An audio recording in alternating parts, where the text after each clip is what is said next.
Praise the Lord. I hope कि आप परमेश्वर के मधुर नाम में बहुत अच्छे होंगे। आज का दिन बहुत अमेजिंग है, इतना खूबसूरत दिन है आज का कि मैं शब्दों में बयान नहीं कर सकता। आज का जो वचन है परमेश्वर ने उसी हिसाब से उसी प्रकार से दिया है। हम जब अपनी लाइफ में एक जगह से गुजर रहे होते हैं और हमें अगर कोई एक एग्रेसिव पार्ट अगर हमें देखने को मिलता है, या फॉर एग्जांपल कि अगर हम बाइक चला रहे हैं और एक सिग्नल पहुंचे और सिग्नल पहुंचते ही साथ एक दूसरा बाइक वाला हमारी गाड़ी को टक्कर लगा के चला जाता है, तो हम कितनी अच्छी तरीके से बात करते हैं, हम कितने प्यार से बात करते हैं। नहीं, मेरा मतलब है कि हम कितने गुस्से से बात करते हैं और हम एक अपने दिल में नफरत पैदा कर लेते हैं। जो पहले बोला वो सही था, लेकिन जो बात की चीज है वो एक एग्रेसिव नेचर की बात हो जाती है। जाहिर सी बात है कि हम गाड़ियों से भी बहुत प्यार करते हैं। हमारे पास जो गाड़ी रहती है हम साफ करते हैं, धुलते हैं गाड़ी को, बाहर जाते हैं, हेलमेट लगाते हैं, 10 चीज़ें करते हैं। बट क्या हम अपने परमेश्वर को उस ट्रैफिक सिग्नल्स पे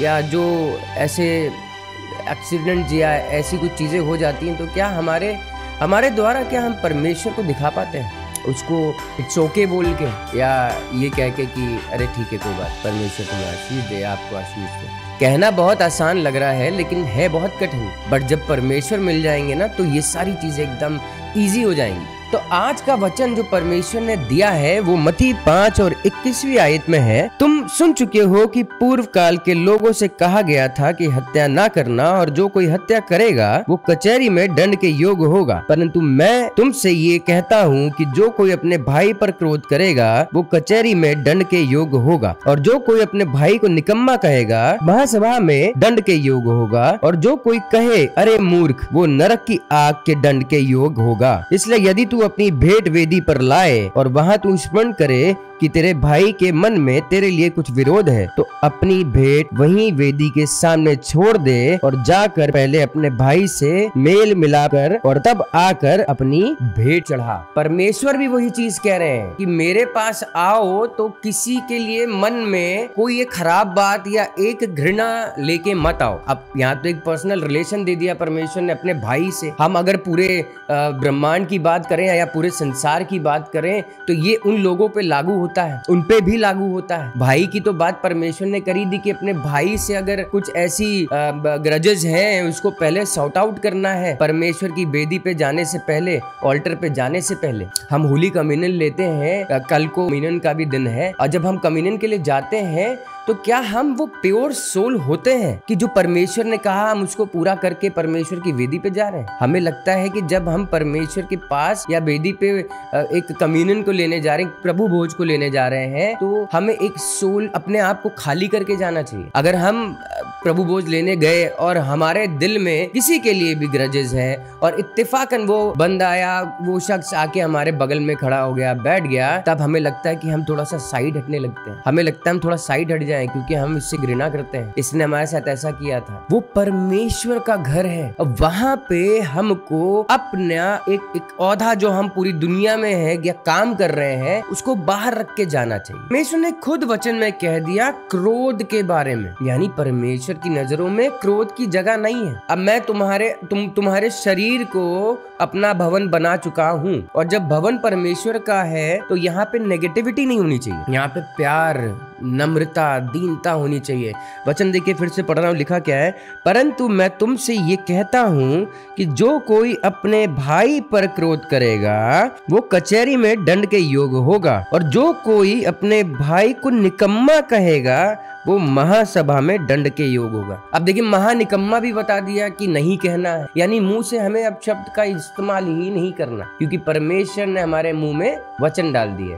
हम अपने आप के खुद ही जिम्मेदार हैं। गाना है, खुल जाएंगी किताबें जब भी हिसाब होगा, इंसाफ का तराजू परमेश्वर के हाथ में होगा। और उस किताबों में क्या हमारा और आपका नाम है या आगे आने वाले समय में होगा, ये हमारा एक भरोसा है। और हम जब वचन के भूखे हो जाते हैं या वचन से हमें प्यार हो जाता है, जब परमेश्वर से प्यार हो जाता है, तब हमें बहुत सी ऐसी चीजें फील करने को आती हैं कि ये परमेश्वर के द्वारा है। जैसा मैं पिछली बार भी बताया आपको कि बुरे सपने परमेश्वर के नहीं होते, बुरे सपने शैतान के होते। परमेश्वर कैसे बात करते हैं लोगों से? जब हम गहरी एक नींद में होते हैं तब हमारे दिमागों में वो चीजें चलती हैं। परसों भी मेरे साथ में परमेश्वर का एक रेवलेशन हुआ और मेरे साथ जो हुआ वो वही बताते हैं परमेश्वर जो हो रहा है, या मैं उस दिन में जिस हिसाब से रहा हूँ या मुझे रहना चाहिए, वो वही बताया परमेश्वर ने। अब देखिए, परमेश्वर ने जो दूसरा वचन दिया है, और हम लोग दुआ भी ऐसे ही करते हैं और दुआ में बोलते भी यही है, मत्ती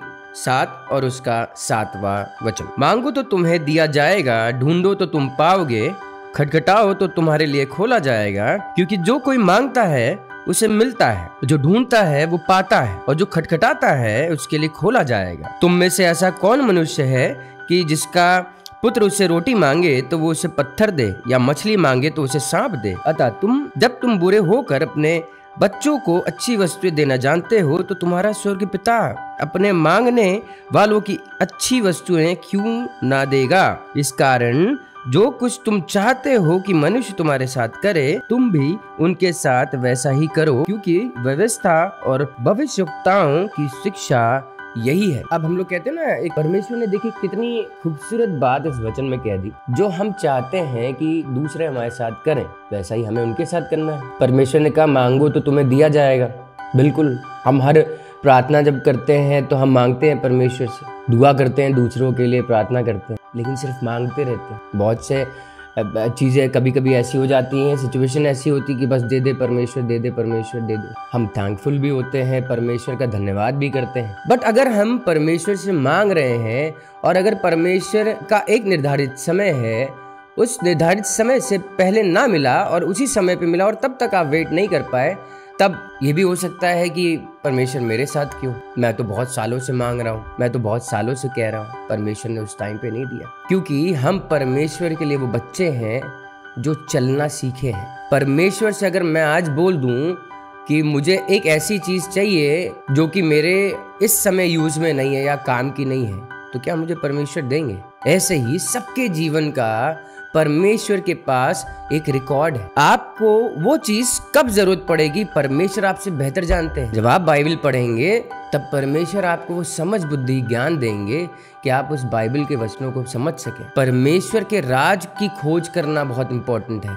वचनों में खोजना बहुत जरूरी है। वचनों से प्यार करना बहुत जरूरी है। परमेश्वर से प्रार्थना करें कि आपके जाने आने में और आपकी फैमिलीज में, आपके बिजनेस में, आपकी नौकरियों में परमेश्वर बढ़ोतरी दे, आशीष दे, ब्लेसेड हो आप, कि परमेश्वर का वचन आपके लाइफ में निरंतर बना रहे। जबकि ये नया महीना सितंबर दिया परमेश्वर ने, और कल का दिन संडे होली कम्युनियन का दिन है। परमेश्वर आप सबको आशीष दे, अपने राज्य के लिए तैयार करें, ताकि परमेश्वर की नज़दीकी में और वचनों में हम आगे बढ़ते रहें, उनकी आवाज़ को सुनने वाले बन सकें। परमेश्वर आपको आशीष दे। God bless you.